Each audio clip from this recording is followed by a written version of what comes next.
What are some of the benefits of spacing pepper? Spacing your pepper helps you as an individual. As you are growing your pepper, as you are caring for your pepper, you need to pass through. When this pepper is fully grown, you will even fail to find any spot that you can pass. Yet, when you force your way through, you will break it. That's why it's important for you to space. And when it comes to weeding, how will you weed if you didn't space your pepper?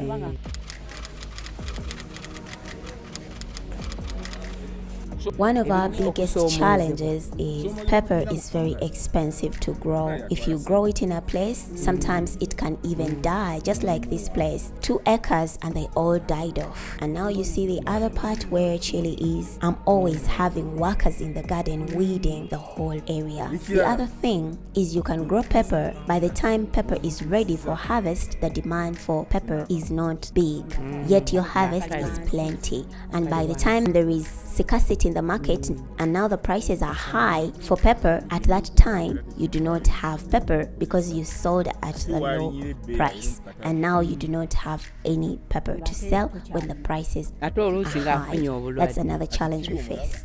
Now you see chili, previously 1 kilogram was being sold at 5,000, but as I'm speaking right now, 1 kilo is sold at 2,000. Now when it comes to hot pepper, right now a box is being sold at 40,000, which means each kilo is at 10,000. That is for the company where I deliver. That's the price rate currently. But when the producers are huge, then they will reduce the prices, and now they will start buying 8,000 per kilogram. For those of you who count in dollars, when it comes to Ugandan shillings, $1 is equivalent to 3,600 Ugandan shillings. Now, for a farmer who is just starting, you don't need to make all these calculations for the farmer.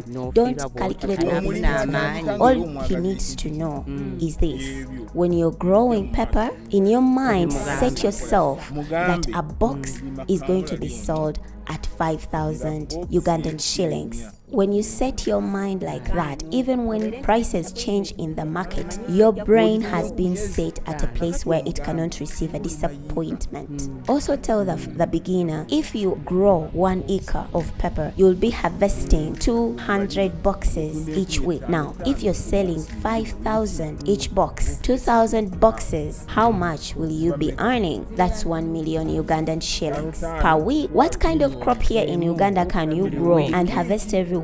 1 million. So as a beginner, when you calculate it like that, it will help you to love the crop and grow the crop.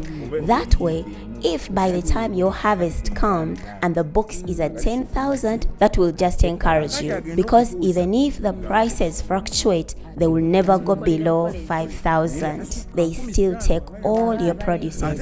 They don't say we won't take the pepper because we don't have a market. What happens is they'll take your pepper at a low price, but even when the prices go low, they don't go below 5,000. That is for hot pepper specifically. How big of the space should I begin with for me to be able to make profits? For you to benefit and for you not to struggle with your produces, it's best for you to start with 1 acre. When you grow less than 1 acre, you struggle with your produces because you have to transport them to the company, and also transporting these is high. But when you grow on a very large scale, the company itself will bring the car to you. Now, for me, since I'm a supplier, if I'm the one buying these produces from you, it also encourages me, because I know if I drive my car to your garden, I know that I will get sizable amount of produces. Now I'm going to be going to Sese to remove the now I'm going to be going to Sese. That's where the hot pepper farmers have harvested from. I'm going to be going there to pick what they have produced. Now, if I go there, I know that I'm going to be able to get more than 100 boxes of pepper. That way I can calculate that if I spend this much fuel to go pick their produces, I'm still able to make a living off the produces. The chili garden that Mr. Del Gracious was taking us through was completely weed-free. You could not find a single weed in that garden. So we asked him how he maintains it like that. When it comes to farmers, we negotiate and agree on portions. You give a person their portion and their job is to make sure there is no single weed and never allow them to grow grown weeds. They have to grow the weeds while the weeds are still young. The way they are being paid is every person gets their portion. If they are able to weed their portion in 2 days, you pay them. If they take a week to weed their portion, then you pay them after a week. That's how I negotiate and work with those who help me in the weeding. Now you see this chili? We buy it from sockets. We buy the seeds from sockets. Seeds that come through the sockets grow very well. If you want to get these sockets, you can get them on Entebbe Road, or there are some people who sell them that you can buy them from. When you get your seeds from the socket, now when you look at the other kind, it's a different kind, and the way it grows is different. Now this one grows better, and it's the one that is highly demanded on the market. So we asked him if growing chili is easier than growing pepper, or whether they all take the same intensity in growing. No, growing chili is not as hard as growing pepper, as growing hot pepper. We asked him about water. Chili does not like heavy waters. Chili needs water when it's a hot weather. But when you grow this chili in a swampy land, when it rains, that water is too much. It will fill your pepper, and your pepper will start to become reddish or yellowish, and all the leaves will be shed, and then you will lose your pepper. Now you see this pepper, you can see that it's a hot weather and it's being hit by the sun rays, but you will still harvest it and it will still be looking good. And I've sold it at a very good price. I've sold a kilo at 4,000, which is a good price.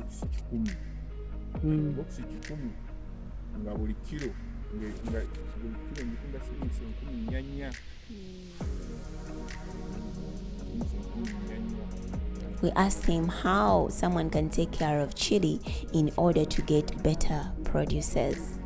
When it comes to chili, you do not spend so much time in chili the same way you do hot pepper. When you plant your chili, all that is left to do is spraying. But also, the kind of insects that disturb chili are not the same as the kind of insect that disturb hot pepper. Chili is not highly infected and affected by pepper, by insects that affect pepper the way pepper gets affected. Now, also when it comes to the medications, what you require to spray on chili is more affordable than what you require to spray on hot pepper. Because with chili, if you have Dudu Cyper, you can just use that. And 1 liter of Dudu Cyper costs 16,000. Now, hot pepper needs sprays like Excel Harvester. 1 liter costs 80,000. You can use that liter for the whole garden and for a while, but it's more costly. And for it, you use 30 mils. Yet here, for Dudu Cyper that we use here in Chile, you use 50 mils. With Harvester, you use 30 mils in a 20-liter jerrycan. So hot pepper needs